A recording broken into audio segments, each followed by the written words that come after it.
Magandang gabi sa ating lahat. Welcome to our 365 Daily Devotion, Bible Characters Edition. So ngayon ay patuloy pa rin natin pag-aaralan ng ating series at ang paksa natin ngayon ay patungkol pa rin kay Moses and Jethro. So what is your testimony? Sabi dito. So in Exodus chapter 18 verse 1 to 12, Moses reunited with his father-in-law, Jethro.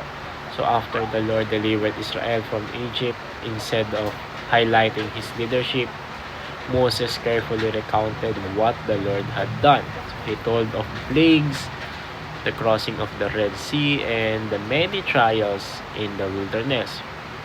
So his story was not self-centered, no, it was God-centered.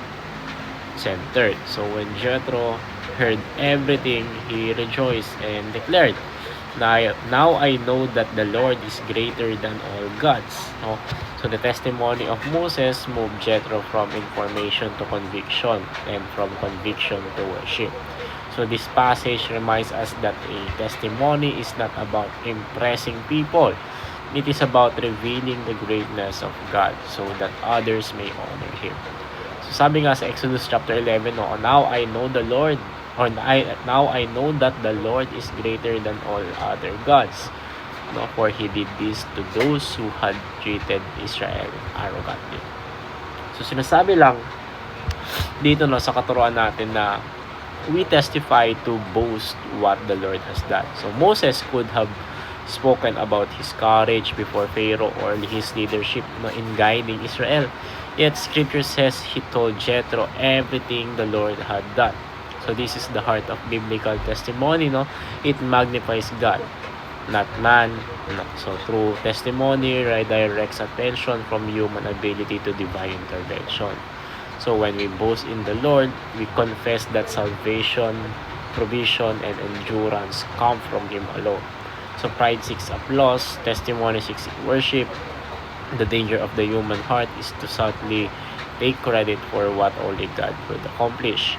Therefore, every testimony becomes a battle against pride and an opportunity to glorify God. So, examine your recent victories, no? So, have you publicly acknowledged that they came from the Lord intentionally? Speak of God's works this week. So, second is we testify to cause others to rejoice in the Lord. So when Jethro heard Moses, no, he rejoiced. He rejoiced, no. So testimony has a power to awaken joy in others because it reveals that God is active and faithful. So hearing about God's faithfulness builds faith in the listener. It reminds them that the same God who worked yesterday is working today. So in a world filled with the negative reports, testimonies become declarations and of hope. So they shift conversations from despair to praise. So when believers speak of God's goodness, they strengthen the community of faith and encourage weary hearts to trust again. So share one story this week, no, of how God has helped you. Let your words become a source of joy for someone discouraged. And lastly, no, we testify to lead others to worship the Lord. So Jethro did not only rejoice, he worshiped, he offered sacrifices and honored the Lord. So this shows the highest purpose of testimony. It is not merely inspiration, it is transformation that results in worship. So testimony is evangelistic in nature. So when we faithfully recount God's works, we create opportunities for others to recognize His supremacy. No, Moses' story became the bridge that led Jethro from being a pagan priest to confessing the greatness of Yahweh. So our stories, when centered on Christ, can lead others to bow before Him. So pray for boldness to share your testimony with someone who does not yet worship Christ. So ask God to use your story for His glory. So ang application lang natin dito, no? Una, embrace pain, sorrow, and weaknesses as part of life. Second is to expose God's power made perfect in weaknesses, no?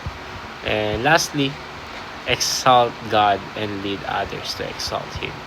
So, sinasabi lang dyan, no, na intentionally direct your conversations towards God's goodness, no? So, make His name known wherever you go.